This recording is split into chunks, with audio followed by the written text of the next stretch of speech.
ಸೂರ್ಯ, ನಿಮ್ಮ ರಿಯಾಕ್ಷನ್ ಅಮ್ಮನ ಜೊತೆ ನಿಂತು ಒಂದು ರಿಯಾಕ್ಟ್ ಮಾಡಬೇಕು. ನೋಡ್ತಾ ಇದ್ದೀನಿ ಈ ಥರ ಬಂದು ಎಲ್ಲ ಅಮ್ಮನ ಫ್ಯಾನ್ಸ್ ಜೊತೆ, ಅಪ್ಪು ಸರ್ ಫ್ಯಾನ್ಸ್ ಜೊತೆ ನೋಡಿ ತುಂಬ ಖುಷಿ ಆಯಿತು.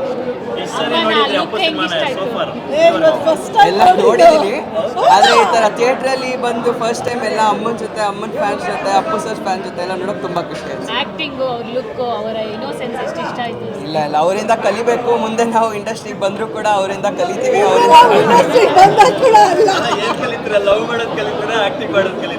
ಎಲ್ಲ ಇಂಡಸ್ಟ್ರಿಯಲ್ಲಿ. ನಮಸ್ಕಾರ.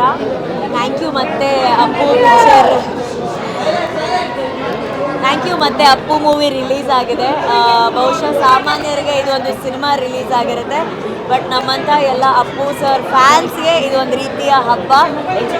ಏನು ಬೇಜಾರಂದರೆ ನಾವು ಮತ್ತೆ ಅವ್ರನ್ನ ಸ್ಕ್ರೀನ್ ಮೇಲೆ ನೋಡೋಕ್ಕೆ, ಅವ್ರಿಗೆ ಬಂದಾಗ ವಿಸಿಲ್ ಹೊಡೋಕ್ಕೆ, ಅವ್ರನ್ನ ಸಂಭ್ರಮಿಸೋದಕ್ಕೆ ಮತ್ತೆ ನಾವು ಒಂದು ವರ್ಷ ಕಾಯಬೇಕು. ಬಟ್ ಏನೇ ಆಗಲಿ, ಒಂದು ವರ್ಷ ಕಾದರೂ ಮತ್ತೆ ಅಪ್ಪು ಸರ್ ಅವರ ಯಾವುದು ಸಿನಿಮಾ ಬಂದರೂ ಕೂಡ ಅವ್ರ ಲಾಂಚ್ ಟೈಮಲ್ಲಿ ನಾವು ಹೆಂಗೆ ಸೆಲೆಬ್ರೇಟ್ ಮಾಡ್ತಿದ್ದೀವಿ ಅದೇ ರೀತಿ ಸೆಲೆಬ್ರೇಟ್ ಮಾಡ್ತೀವಿ. ಆ್ಯಂಡ್ ಇವತ್ತು ಸ್ಪೆಷಲ್ಲು ಅಶ್ವಿನಿ ಮ್ಯಾಮ್ದು ಹುಟ್ಟುಹಬ್ಬ ಆ್ಯಕ್ಚುಲಿ. ಸೊ ನಮ್ಮ ಎಲ್ಲ ಅಪ್ಪು ಸರ್ ಅಭಿಮಾನಿಗಳ ಪರವಾಗಿ ಮ್ಯಾಮ್ ಹುಟ್ಟುಹಬ್ಬದ ಹಾರ್ದಿಕ ಶುಭಾಶಯಗಳು. Love you Appu sir.